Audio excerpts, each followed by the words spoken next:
Share மார்க்கெட்டில் நிரந்தரமாக profit பண்ணுற திறமை மட்டும் உங்களுக்கு இருந்துச்சு அப்படின்னா அதை விட அதிர்ஷ்டம் வேறு எதுவுமே கிடையாதுங்க.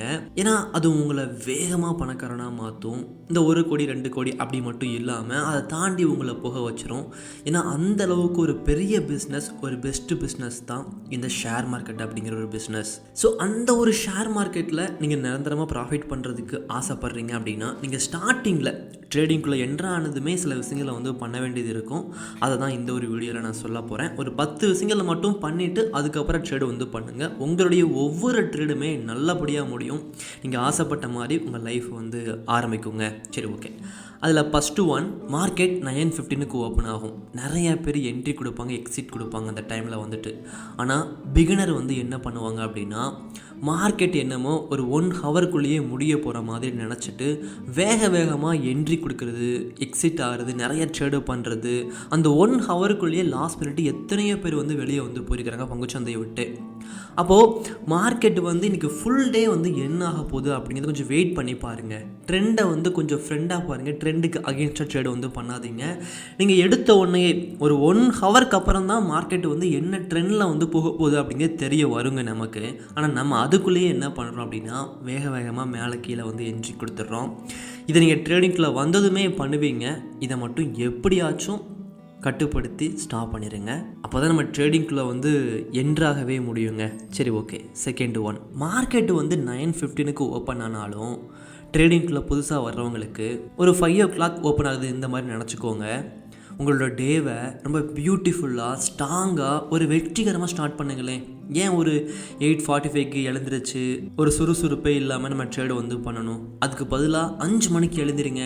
நீங்கள் எழுந்திரிச்சதுமே எஸ் நான் வெற்றிகரமாக ஒரு விஷயம் பண்ணிட்டேன் இந்த மாதிரி உணர்வீங்க. அதுக்கப்புறம் உங்கள் உடலுக்கு எக்ஸசைஸ் பண்ணிவிட்டு, அதுக்கப்புறம் உங்களுடைய மைண்டுக்கு எக்ஸசைஸ் பண்ணிவிட்டு, புக்கெலாம் படிச்சுட்டு அதுக்கப்புறம் ட்ரேடிங்கில் வருவீங்க அப்படின்னா பொறுமை அப்படிங்கிற ஆயுதம் உங்கள் கையில் கிடச்சிருக்கும். நீங்கள் இந்த அளவுக்கு டிசிப்ளினாக உள்ளே வந்திருக்கீங்க அப்படிங்கிறனால அந்த ஒரு ஆயுதம் உங்களுக்கு கிடச்சிருக்கும்.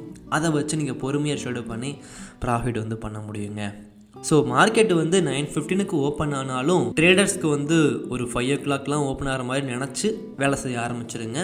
உங்களுடைய ட்ரேடிங் ஜர்னி நல்லபடியாக இருக்கும். தேர்ட் ஒன், ஒரே ட்ரேடில் எல்லா கேபிட்டலையும் எல்லா பணத்தையும் போட்டு ட்ரேடு பண்ணுற மாதிரி ஒரு மிஸ்டேக் எதுவுமே கிடையாது. நான் ஒரு சின்ன எக்ஸாம்பிள் சொல்கிறேன். ஈரான் இஸ்ரேல் போர் நடந்துக்கிட்டு இருக்கு இல்லையா? அது நடக்கிறதுக்கு முன்னாடி நீங்கள் மேலே என்ட்ரி கொடுத்துருந்தீங்க அப்படின்னா இப்போ ஒரு பெரிய லாஸில் இருப்பீங்க. ஏன்னா மேலேருந்து ஃபுல்லாக ஒரு 20% கிட்ட கீழே இறங்கிட்டாங்க. அப்போ நீங்கள் என்ன பண்ணணும் அப்படின்னா, உங்கள் கிட்ட ஒரு 15 lakh 20 lakh இருக்குது அப்படின்னா ஒரு 10 lakh மட்டும் ஸ்டாக்கில் போட்டுட்டு ஒரு 5 lakh சேஃப்டிக்காக நீங்கள் வச்சுக்கணும். இந்த மாதிரி ஒரு குளோபல் பிரச்சனையால் மார்க்கெட்டு கீழே இறங்குது அப்படின்னா அது டெம்பரவரியாக மட்டும்தான். அந்த பிரச்சனை முடிகிற வரைக்கும் மட்டும்தான். அதுக்கப்புறம் வேகமாக மேலே போவாங்க இல்லையா? அப்படி மேலே போக ஆரம்பிக்கும் போது நீங்கள் திரும்பியும் ஒரு 5 lakh போடுறீங்க அப்படின்னா நீங்கள் 10 lakh போட்டு மேலே என்ட்ரி கொடுத்து கீழே வர வரைக்கும் வெயிட் பண்ணி லாஸ் பண்ணிட்டீங்க. சரிங்களா? ஒரு 1 lakh லாஸ் பண்ணிட்டீங்க. இப்போ இந்த இடத்துல 5 lakh போடும்போது இங்கேருந்தே லாஸ் ரெக்கவரி ஆகும்போது ப்ராஃபிட்டும் வர ஆரம்பிக்கும். நீங்கள் மேலே போகும்போது நீங்கள் என்ட்ரி கொடுத்த இடத்துக்கு வரும்போது ப்ராஃபிட் பண்ணியிருப்பீங்க. ஸோ எல்லா பணத்தையும் உள்ளே போடுறது தப்புங்க. சேஃப்டிக்காக கொஞ்சம் பணத்தை கையில் எப்போதுமே வச்சுக்கோங்க. அது என்னைக்காக இருந்தாலும் உங்களை மேலே தூக்கி தான் விடும். அடுத்து ஃபோர்த்து ஒன், நிறையா பேர் சார்ட்டை பார்த்து ட்ரேடு பண்ணுறாங்க. ஆனால் அப்படி ட்ரேடு பண்ணவே கூடாது. சார்ட்டை படித்து ட்ரேடு பண்ணணும். இந்த மாதிரி கேண்டில் ஸ்டிக் ஃபார்ம் ஆகுது அப்படின்னா மார்க்கெட் கீழே போய்கிட்டு இருக்கு மேலே போய்கிட்டு இருக்கு அப்படி மட்டும் பார்க்காம ஒவ்வொரு கேண்டிலுமே பேசுகிறாங்க. இந்த இடத்துல ஈவினிங் ஸ்டார் ஃபார்ம் ஆகிறாங்க அப்படின்னா இது 3 கேண்டில் சேர்ந்தது ஈவினிங் ஸ்டார். அங்கேருந்து கீழே வர போகிறாங்கன்னு அர்த்தம். நம்ம அதுக்கேற்ற மாதிரி ஒரு டே லோ வரைஞ்சி ஒரு 11 AM ஸ்ட்ராட்டஜி யூஸ் பண்ணி இந்த இடத்துல கீழே என்ட்ரி கொடுத்துருந்தோம் அப்படின்னா இந்த இடத்துல டார்கெட் ஹிட்டாக இருக்கும். அதே மாதிரி இந்த இடத்துலையும் அதே மாதிரி தான் மேலே போக ஆரம்பிச்சிருக்காங்க. நான் இங்கே ஒரு ப்ரீவியஸ் கை வரைகிறேன், இங்கே ஒரு ப்ரீவியஸ் லோ வரைகிறேன். இந்த மாதிரி வரைஞ்சி ட்ரேடு பண்ணாலும் நல்லபடியாக ட்ரேடு பண்ண முடியும். அதே மாதிரி இது மார்க்கெட்டில் வாங்குறதுனால விற்கிறதுனால மட்டுமே இப்படி மேலே கீழே போய்கிட்டு இருக்காது. அந்த இடத்துல நிறைய ப்ளே நடக்கும், நிறைய பேட்டர்ன்ஸ் வந்து கொண்டு வருவாங்க. அப்போ நீங்கள் என்ன பண்ணணும், அதெல்லாம் வந்து ஒட்டு கேட்கணும்.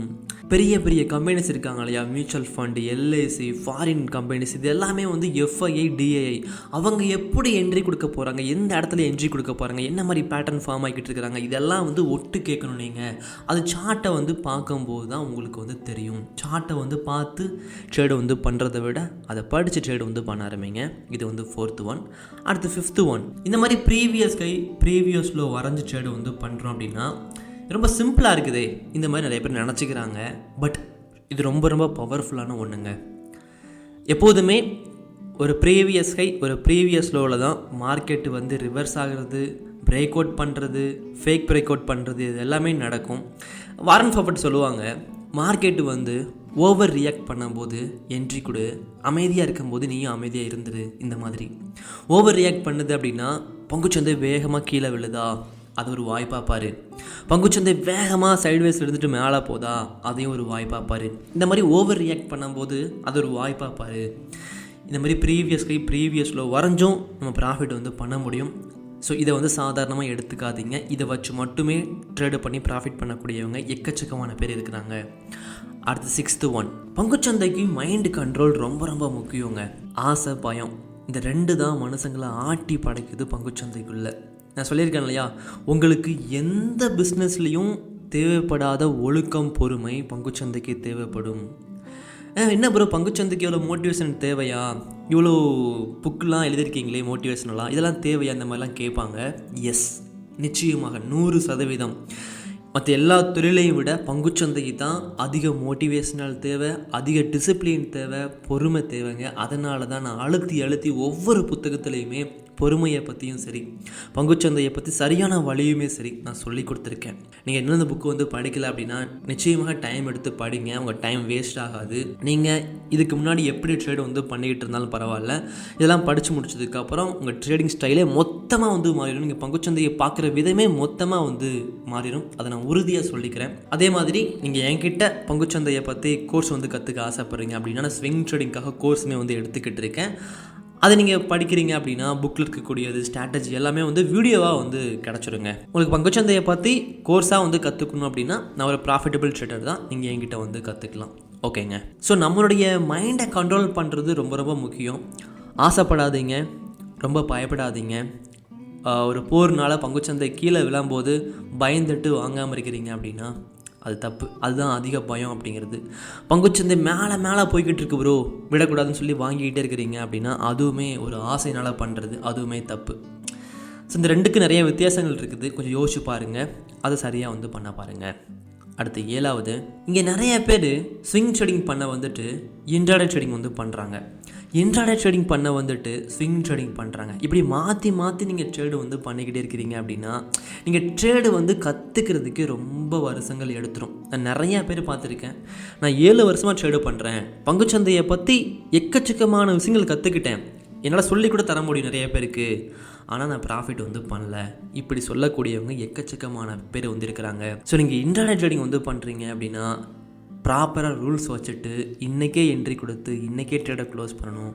ஸ்விங் ட்ரேடிங் பண்ணுறீங்க அப்படின்னா இன்றைக்கி என்ட்ரி கொடுத்து நீங்கள் உடனே ப்ராஃபிட் வந்து வந்தாலும் வெயிட் பண்ணி ஒரு டார்கெட் வந்து ஹிட் ஆகிற வரைக்கும் வெயிட் பண்ணி ப்ராஃபிட் வந்து புக் பண்ணணும். இதை வந்து சரியாக பண்ணணும். இதை மாற்றி பண்ணீங்க அப்படின்னா ரொம்ப ரொம்ப கஷ்டப்பட்டுருவீங்க. அடுத்து 8வது, ஸ்டாப் லாஸ் போடுறது ஒரு ஆப்ஷன் கிடையாதுங்க. எஸ், ஸ்டாப் லாஸ் போட்டு நான் லாஸ் வந்து கண்ட்ரோல் பண்ணிக்கலாம், இது ஒரு ஆப்ஷன் கிடையாது, இது வந்து உங்களுடைய கடமை. இதை வந்து ஃப்ளைட்டில் போகும்போது சீட் பெல்ட் போடுற மாதிரி, காரில் போகும்போது போடுற மாதிரி, இது போடாமல் இருக்கிறதுனால நிறையா சமயங்களில் பிரச்சனை வந்து வராது. ஸ்டாப் லாஸ் வந்து நீங்கள் போடலை அப்படின்னா காரில் போகும்போது எல்லா டைமே பிரச்சனை வந்து வருதா என்ன? இல்லை. ஆனால் ஒரு டைம் வந்தால் கூட மொத்தமாக அந்த காரே போயிடும். நம்ம சீட் பெல்ட் போடாமல் போய் 9 முறை எதுவுமே ஆகாமல் ஒரு முறை ஏதாச்சும் ஆனால் கூட அது பெரிய ஆபத்தில் முடியும் இல்லையா? அப்படி தாங்க பங்குச்சந்தையில் 10க்கு 9 ட்ரேடில் எல்லாருமே ப்ராஃபிட் பண்ணுறாங்க, ஒரு ட்ரேடில் லாஸ் பண்ணி மொத்த பணத்தையுமே இங்கே இழந்துடுறாங்க. ஸோ கண்ட்ரோல்டாக ஸ்டாப் லாஸ் போட்டு ட்ரேடு வந்து பண்ணுங்கள், சரிங்களா? ஓகே. அடுத்து 9வது, நீங்கள் பண்ணுற ஒவ்வொரு ட்ரேடை பற்றியுமே எழுதி வைங்க. நான் ஒரு 3 புத்தகம் எழுதியிருக்கேன், 1000 பக்கங்களுக்கு மேலே. என்னால் எப்படி அவ்வளோ கண்டென்ட் வந்து எழுத முடிஞ்சு அப்படின்னா ஒரே ஒரு விஷயந்தான், நான் பண்ண ஒவ்வொரு ட்ரேடை பற்றியுமே என்னுடைய ட்ரேடிங் டைரியில் எழுதி வச்சுருந்தேன்.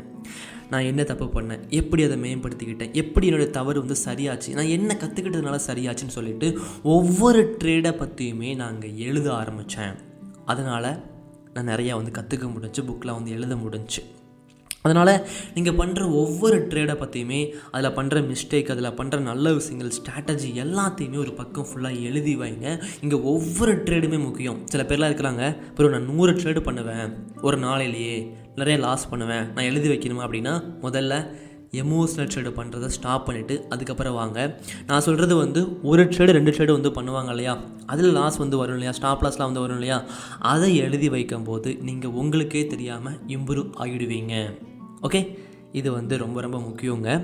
அடுத்து 10வது, பங்குச்சந்தை எப்போதுமே சரிதாங்க, நம்ம தான் அதில் போய்ட்டு லாஸ் பண்ணுறோம். நீங்கள் பார்த்துருக்கீங்களா, நிறைய பேர் பங்குச்சந்தையில் கடந்த 5 வருஷமாக நிறையா ஸ்டாக்கில் என்ட்ரி கொடுத்து பெரிய ப்ராஃபிட்டில் வந்து இருக்கிறாங்க. ஆனால் நம்ம லாஸ் பண்ணிவிட்டு பங்குச்சந்தையே சரி கிடையாது, நான் என்ட்ரி கொடுத்தாலே மார்க்கெட் கரெக்டாக கீழே போயிடுது, நான் எங்கே என்ட்ரி கொடுக்குறனோ, எங்கே ஸ்டாப் லாஸ் போகிறனோ அங்கே ஸ்டாப் லாஸ் வந்து ஹிட் ஆகிட்டு மேலே போயிடுது, இப்படி சொல்லுவாங்க. இதுக்கு பேர் தான் ஸ்டாப் லாஸ் ஹண்டிங் அப்படிங்கிறது. நீங்கள் தவறான இடத்துல என்ட்ரி கொடுத்து தவறான இடத்துல ஸ்டாப் லாஸ் போட்டிருக்கீங்க. நான் சொன்னேன் இல்லையா, சார்ட்டை பார்த்து என்ட்ரி கொடுக்கக்கூடாது, படித்து ஒட்டு கேட்டு என்ட்ரி கொடுக்கணும்னு சொல்லிட்டு, அப்படி கொஞ்சம் பார்த்து கவனமாக ட்ரேட் பண்ணால் மட்டும்தான் இங்கே லாஸ் பண்ணாமல் தப்பிக்க முடியுங்க. ஸோ ஒன்றே ஒன்று தான், நான் இன்றைக்கி பங்குச்சந்தைக்குள்ளே வரேன், மார்க்கெட் மேலே போகுது கீழே போகுது, என் திறமையை காட்டி நான் என்ட்ரி கொடுக்க போகிறேன், என்ட்ரி கொடுத்து ப்ராஃபிட் பண்ண போகிறேன், இப்படி நினைக்கிறவங்க 3 மாதத்துக்கு மேலே பங்குச்சந்தைக்குள்ளே இருக்கிறதே கிடையாது. யார் ஒருத்தங்க தங்களை முழுமையாக பங்குச்சந்தைக்காக அர்ப்பணித்து புத்தகங்கள் படித்து டிசிப்ளினாக மாறி பொறுமையோட கையை பிடிச்சிட்டு பங்குச்சந்தையில் பேர் ஆசைப்படாமல், ப்ராஃபிட் வந்தாலும் பரவாயில்ல, கொஞ்சம் ப்ராஃபிட்டாக இருந்தாலும் பரவாயில்ல, நான் சைடில் ஒரு வேலை பார்த்துக்கிட்டு என்னுடைய கேபிட்டலை வந்து அதிகப்படுத்திட்டு நான் அப்படியே மேலே வந்து வந்துடுவேன், இந்த மாதிரி ட்ரேடு வந்து பண்ணுறாங்களோ அவங்க சீக்கிரமாகவே பெரிய கோடீஸ்வரனாக மாறுறாங்க பங்குச்சந்தையின் மூலியமாகவே. அது இல்லாமல் எனக்கு உடனே வேணும்னு நினைக்கிறவங்க இங்கே மாட்டிக்கிறாங்க. நீங்கள் என்ன பண்ண போகிறீங்க அப்படிங்கிறத முடிவு பண்ணிக்கோங்க. எந்த அளவுக்கு பங்குச்சந்தையை பற்றி கற்றுக்கிறீங்களோ அந்தளவுக்கு உங்கள் பணத்துக்கு நல்லது. ஸோ அதை வந்து பண்ண ஆரம்பிங்க. இந்த 10 விஷயங்களையுமே கொஞ்சம் சீரியஸாக எடுத்துக்கிட்டு அதை ஃபாலோ பண்ணுங்கள். உங்களுடைய ட்ரேடிங் ஜர்னி வந்து நல்லபடியாக போக ஆரம்பிக்கும். ஓகே, ஸோ இன்றைக்கான டே வந்து நல்லபடியாக முடிஞ்சிருக்குங்க. ஒவ்வொரு நாளும் தனிமையிலேயே இருக்க வேண்டியதாக இருக்குது. ஸோ பங்குச்சந்தையில் இருந்தாலே அது வேணும். என்னால் வந்து மக்கள் கூட நிறையா இருந்து ட்ரேடெலாம் வந்து பண்ணிக்கிட்டு இருக்க முடியாது, எனக்கு அது வராது, அது கஷ்டம். நான் தனிமையில் இருந்தால் மட்டும்தான் நல்லபடியாக ட்ரேடு பண்ணுவேன், புக்கெலாம் எழுதுவேன், ப்ரொடக்டிவாக நிறைய விஷயங்களை வந்து பண்ணுவேன். ஸோ தனிமையை வந்து நான் விரும்பி தேர்ந்தெடுத்தேன் அப்படிங்கிறத விட அதில் தள்ளப்பட்டு தேர்ந்தெடுத்தேன். தள்ளிவிட்ட எல்லாருக்குமே ரொம்ப ரொம்ப நன்றின்னு தான் சொல்லி ஆகணும். ஓகே, இதே மாதிரி நம்ம அடுத்த ஒரு வீடியோவில் வந்து பார்க்கலாம். எதுக்கு கஷ்டப்படாதீங்க, பங்குச்சந்தையில் லாஸ் வந்தாலும் கஷ்டப்படாதீங்க, எல்லாமே மாறும் அப்படிங்கிற நம்பிக்கையை மட்டும் விட்டுறாமல் தொடர்ந்து வந்து முயற்சி வந்து பண்ணிக்கிட்டே இருங்க. என்றைக்காச்சும் ஒரு நாள் அது மாறும். Okay, thank you.